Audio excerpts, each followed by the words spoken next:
I've gotten myself into predicament. My keyboard, I decided it would be a good idea. Well, a little bit of backstory time. So, because I'm an MLG Pro, I decided to, drink the Mountain Dew and eat the Deratas, and, well, they got spilled on my keyboard. And, so, this is a video I'm going to call How to Give a Keyboard a Bath. And I'm pretty much already done with it, because what I did was I ended up at first popping all the keys out, which are sitting lovely in the sink, and decided, oh well, there's gonna get a little water in there anyway, might as well tear it apart and give it a deep bath. And just so you know, it's unplugged. Common sense, people. Anyway, so you have this is the actual electronics part, it's along with that circuit board, which is pretty much that black ob and wires, just the circuit and just normal USB serial protocol. Does a couple of switching with the LEDs based on your key input, no big deal. And what you do is, like, you see this key here, it has this little thing that pops up and out there for every key press, and it works better when you don't have the thing opened up. And you'll notice on this, there's actually 3 layers.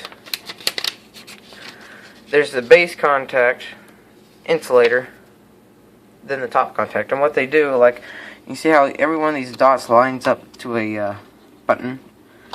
That button gets pressed and those 2 contacts make through that very thin layer. And that's pretty much it. And what makes really good keyboards is the rubber here.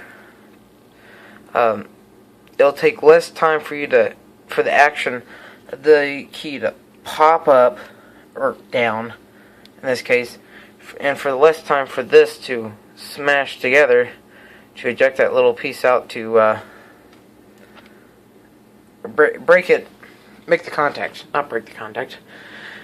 So anyway, what I'm going to pretty much do is, since I need 2 more, I'm going to run out to the shop and grab the 2 more, and kept the screws, kept that. It's kind of drying off right now. Doing this while my parents away from the house probably is a good idea, so that way they don't get mad that I'm ruining my keyboard. And well, these are soaking a little bit more. And that's let me go out to the shop and get those extra keys. And for you safety Sallies, always carry a fire extinguisher. So a long time ago, I actually thought, oh, it'd be really interesting.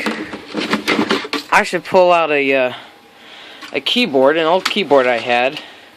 What I actually did was, on that chip you saw earlier, I traced back 2 of those wires, 2 keys I didn't use. I think it was like colon and semicolon or something like that. And I thought, oh yeah, it'd be pretty cool if I take 2 foot pedal switches, hook them up to those, and I'd have like homemade redneck foot pedals. They work pretty well, but the USB interface, it needed the matrix in there, and it wasn't worth the time wiring it. So anyway, that project got lost, and it's now a piece of metal in my room that I stub my toe and cut my fingers on every time I mess around with it. So I guess I have a bunch of keyboard parts laying around, and a complete another set of keys. This keyboard was a pretty good keyboard for being only like $2, but let me see if I can't. How do I do this?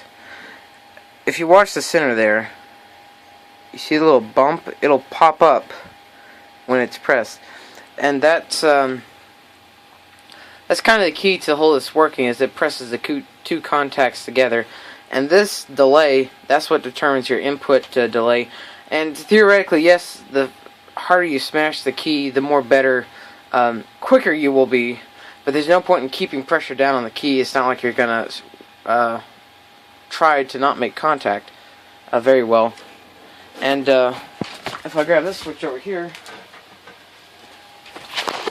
these are kind of how the old computers worked. Is well, not this one particularly, but you'll notice how I'm pushing to one side and it comes back. This is an actual mechanical switch, and what they do is they have a whole row of these on a metal box, and to enter in ones and zeros, they didn't have the ASCII keyboard. They just press each one down, and the appropriate LED will light up. They go over to the will be another switch over here. They go, okay, select that code, and then they put in another row of these, and then select it again, and it would store it into memory. Pretty slick idea. But so anyway, I'm going to grab a couple of these and head back into the house.